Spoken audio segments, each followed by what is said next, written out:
Good morning and greeting today once again. आज का जो टॉपिक है उसका जो फोकस रहेगा वो उसको प्रोसेस रहेगा। और इसमें part one and part to आगे जो next slide slide number two है उसके ऊपर है। और लेकिन उससे पहले मैं आपको एक ये इमेज दिखाना मांग रहा हूँ। Healthy bone. अगर आप देखेंगे तो ये हेल्दी बोन जो है it's well structured and well formed है। और इसमें कोई अब नॉर्मलिटी हमें हमारे नोटिस में नहीं आ रही। लेकिन दिस साइड ओस्टियोपोरोसिस होने के बाद का जो इमेज है वो है। और अगर आप देखेंगे कि यहाँ पर बहुत सारा जो कैल्शियम फॉस्फेट है वो लॉस हो चुका है। और बोन लाइक के जो है वो एक छलनी हो चुकी है, जिसको आप हनीकॉम्ब के नाम से भी कह सकते हो। हनीकॉम्ब का मतलब है जो मधुमक्खियों का छत्ता होता है, तो उसके अंदर ऐसे होल होते हैं। और अगर आप सब जगह देखेंगे तो बड़े बड़े एंड छोटे छोटे साइज के आपको होल नजर आ रहे हैं। That is because of the loss of calcium phosphor. अब हम चलते हैं स्लाइड नंबर टू में। और वहां पर हम देखते हैं कि थ्योरेटिकली इसमें क्या है। First of all part one and part two. Part one जो है that is osteoporosis of course, लेकिन this is because of the acidosis condition. Part two के अंदर ओस्टियोपोरोसिस तो है, लेकिन this is not because of the acidosis. So let us focus on part one, जो actually because of the acidosis की वजह से ओस्टियोपोरोसिस एज ए कॉम्प्लिकेशन क्यों डेवलप होती हैं। यहाँ पर जो पैथोफिजियोलॉजी है आपको समझना जरूरी है कि हाउ कम जो क्रॉनिक एसिडोसिस है that result into loss of calcium phosphate from the bone. So let's go.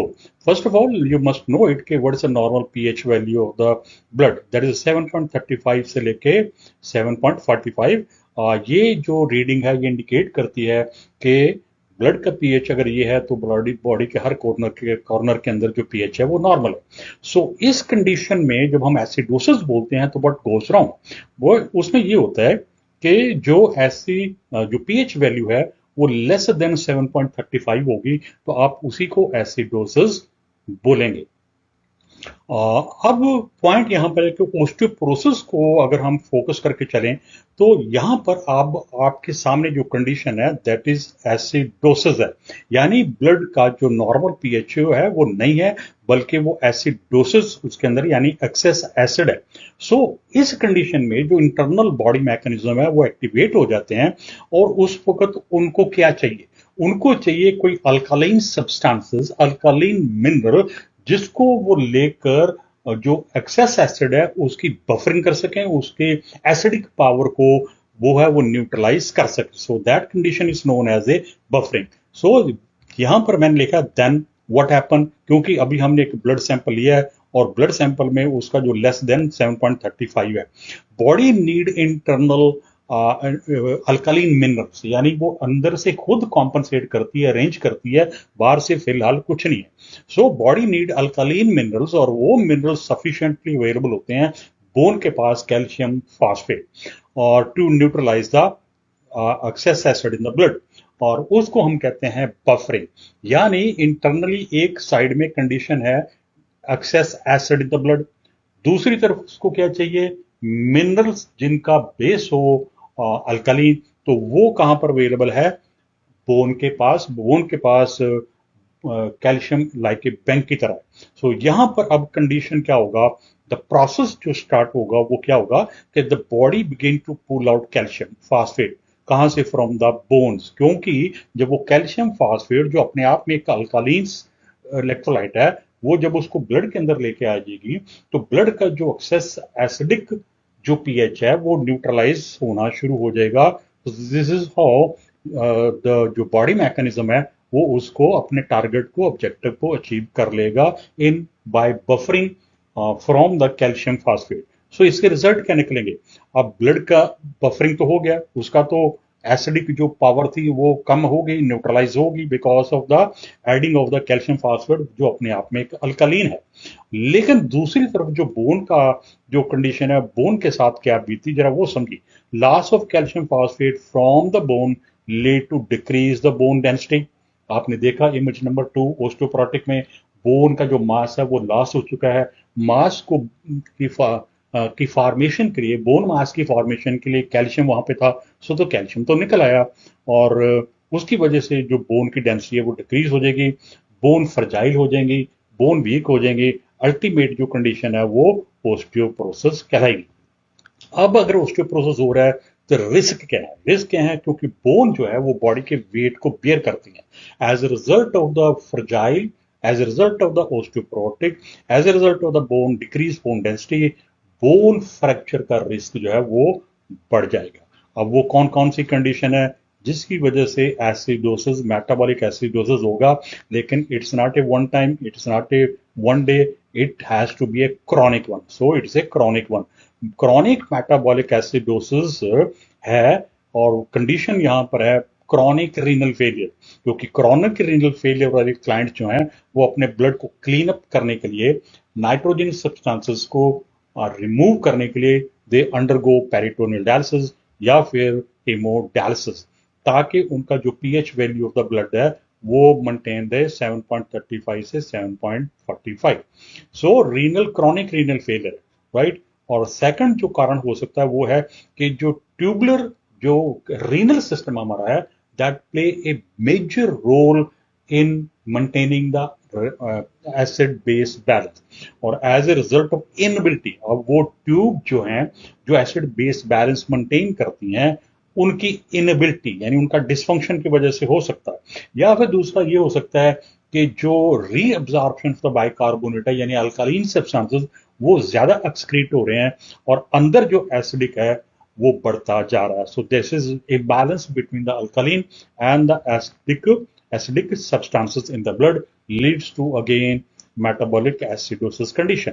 So all these condition अगर वो क्रॉनिक है और वो अगर पेशेंट अंडर ट्रीटमेंट नहीं रहता, पेशेंट अपना ब्लड को क्लीन अप नहीं रखता या अंदर के जो सिस्टम है वो रिस्पॉन्ड नहीं कर रहे, तो पेशेंट को क्रॉनिक मेटाबॉलिक एसिडोसिस रहेगा। एज ए कॉम्प्लिकेशन बोन जो है वो वीक हो जाएंगी और that condition is known as a osteoporosis. ये हुआ क्यों है?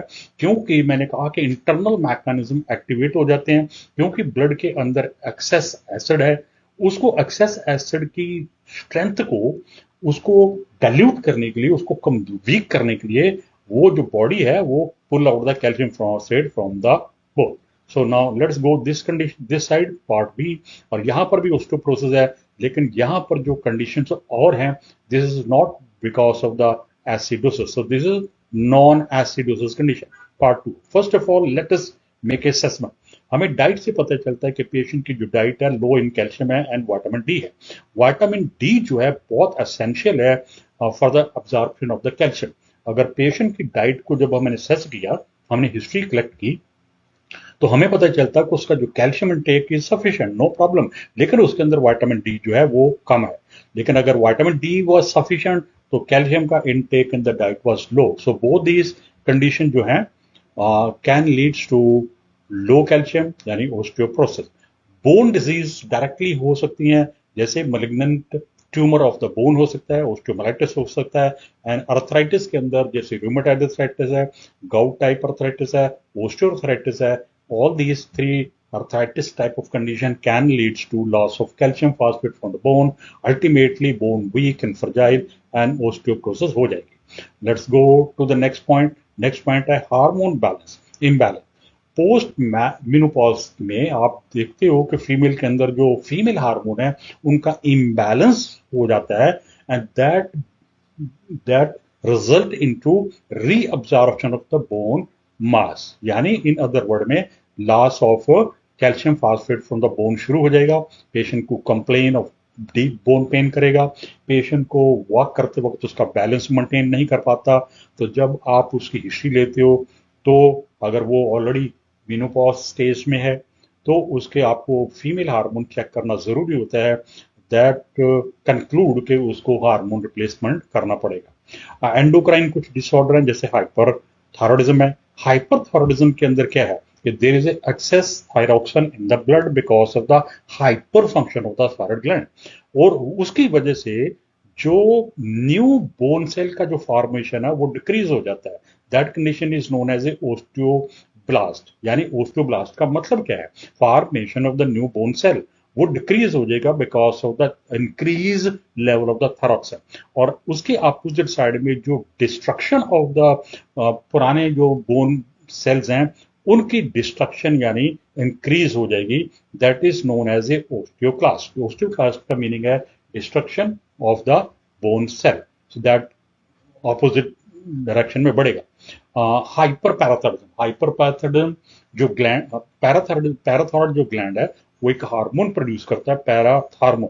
उसका जो major one of the function है वो है कैल्शियम को रेगुलेट करके रखना.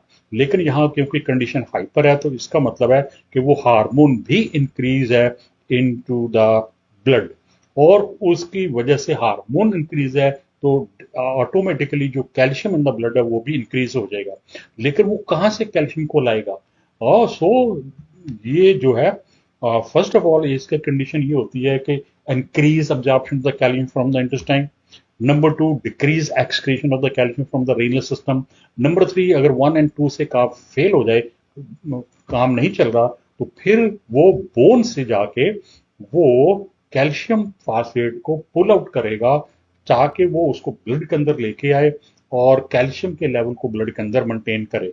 लेकिन ऑन द अदर साइड जो है बोन जो है वो फ्रजाइल एंड ऑस्टियोपोरोसिस हो जाएंगी. Cushing syndrome is one of the condition जहां पर increase excess glucocorticoid and sodium potassium calcium का इम्बैलेंस रहेगा.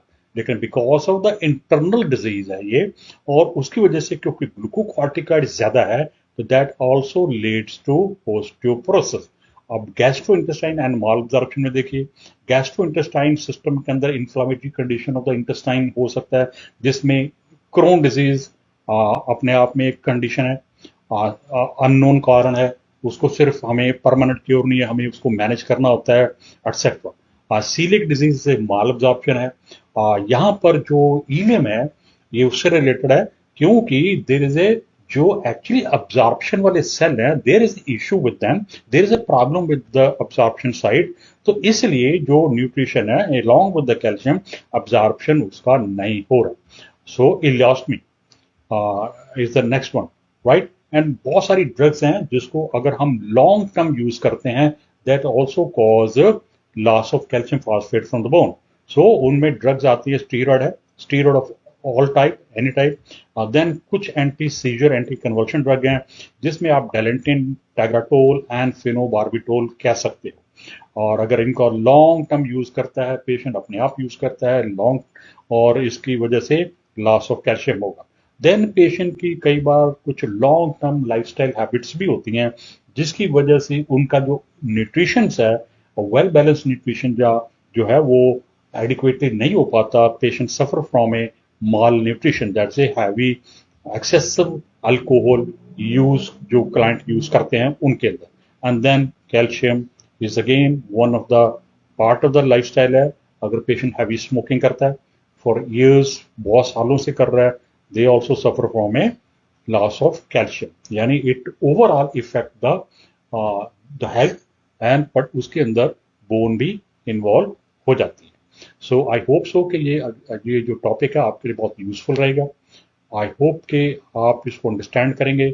मेरा जो मेजर एक्चुअली फोकस था वो था कि हाउ कम कि ओस्टियोपोरोसिस डेवलप होता है बिकॉज ऑफ द एसिडोसिस. तो ये कंडीशन के ऊपर मेरा ज्यादा मेजर फोकस था इस टॉपिक को लेके. आप इसको जरूर से पढ़िए, try to listen again and again and try to understand कि क्या इंटरनली हुआ है because of the chronic acidosis, और क्यों वो कैल्शियम फास्फेट को बोन से पुल आउट करके ब्लड के अंदर ले आया. क्यों ले आया? Because of buffering, because of neutralising the acidic power in the blood, right. So that was the major actually reason कि क्यों कैल्शियम फास्फेट पुल आउट हुआ है फ्रॉम द बोन. सो इसका मतलब जो प्राइमरी डिजीज थी वो एसिडोसिस थी, राइट. इसका मतलब है कि हमें उस एसिडोसिस वाली कंडीशन को ट्रीट करना होगा, मैनेज करना होगा, एसिडोसिस को within the normal range रखना होगा, तो loss of calcium phosphate in the bone can be control. So नीचे मेरा नंबर है, आप किसी भी लाइव एंकल से रिलेटेड इशू के लिए, प्रॉब्लम के लिए, या फिर लाइव ऑनलाइन क्लासेस के लिए, या सिर्फ आप एग्जाम के एंकल्स क्वेश्चन प्रैक्टिस करना मांगते हो, या फिर वैल्यूएशन एलिजिबिलिटी का कोई करवाना मांगते हो, तो आप मेरे साथ कांटेक्ट कर सकते हो विदाउट एनी पहले मेरे दोनों नंबर जो हैं वो ओनली व्हाट्सएप ऑपरेट करते हैं, so don't hesitate to call me. Thank you so much, have a great day.